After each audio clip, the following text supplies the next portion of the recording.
Assalamu alaikum wa rahmatullahi wa barakatuh. Welcome to Al Islah Institute. My name is Nuruddin Africa. Today we're going to be talking about the preservation of the Sunnah Part 1. Our objective of this lesson is to introduce the collection of the Hadith, the necessity and reason of divine preservation of the Sunnah, appreciate the transmission of the Hadith, especially in written form in the time of Prophet Muhammad, identify Prophet Muhammad's method of teaching the Sunnah, and identify the companions mentioned in the Sunnah of Prophet Muhammad. Introduction. After the Quran, the Sunnah or the Hadith is the second source from which the teaching of the law of Islam are drawn. The Sunnah details all the aspects of Muslims' life, including prayer, fasting, Hajj, Zakah, marriage, divorce, child custody, war, and peace.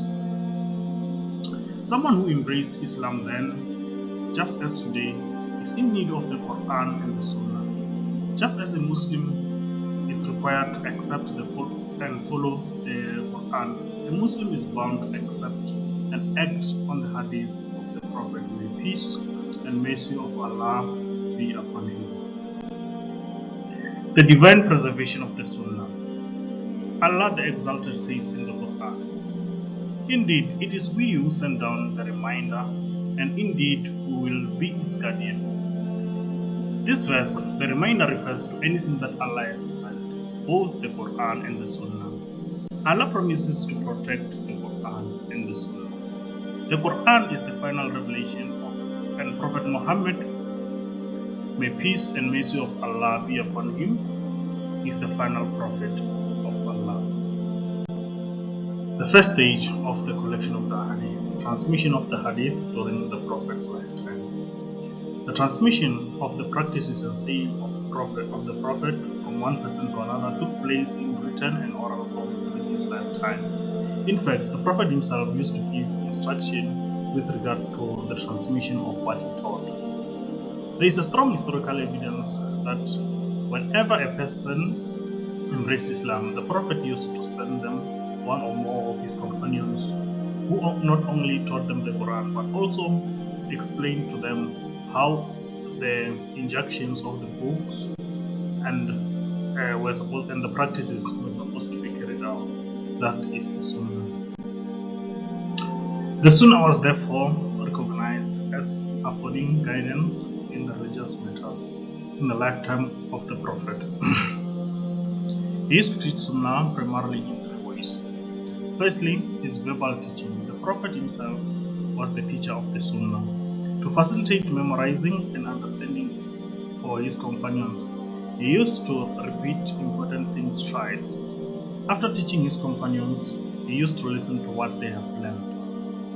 Visitors from other tribes were accommodated by the people of Medina and instruct them in the Quran and the Sunnah.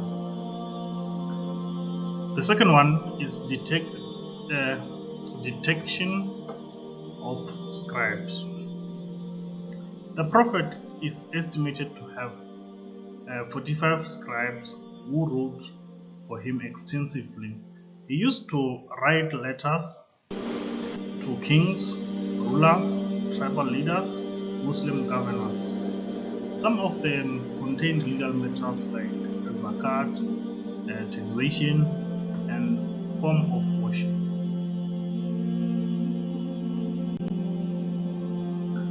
The third one is practical demonstration. The Prophet taught the method of ablution, prayer, fasting, and pilgrimage. In every matter of life, the Prophet gave practical lessons with clear instruction to follow his practices. He said, "Pray as you've seen me pray, and learn from me the rituals of Hajj pilgrimage." He established schools, directed them to diffuse knowledge, urged them to teach and learn by telling them the reward of the teachers and the students. And one of the companions by the name of Abdullah bin Umar bin al-As said, I asked the Messenger of Allah permission to record what I hear from him, and he permitted it, and I recorded it. So this is one of the companions of the Prophet Muhammad, blessings of Allah be upon him, who recorded everything that the Messenger of Allah has said. Alhamdulillah Rabbil Alameen. This is what we have heard for you today on this show. I hope that it was beneficial for you and me. And until we meet again, I say Assalamu alaikum wa rahmatullahi